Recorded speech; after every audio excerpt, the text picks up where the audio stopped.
இல்லை, நாங்கள் நேரில் போய் பார்த்த இடத்துலையும் எனக்கு பல உண்மைகள் தெரிஞ்சது.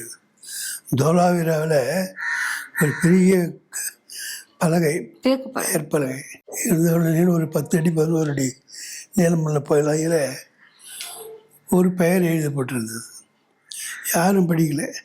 அது பரோடா பல்கலைக்கழகத்தில் கூட வந்து பார்த்தாங்க.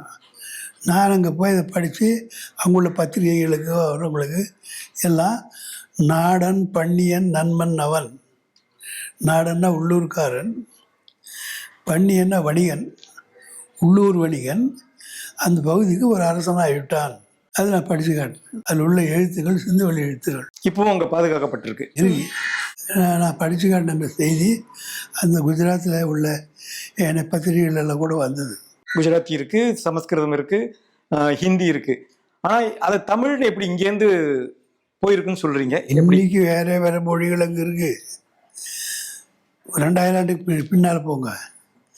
அப்போ இந்தியா முழுதும் ஒரே மொழி தான் தமிழ் தான் பேசப்பட்டது.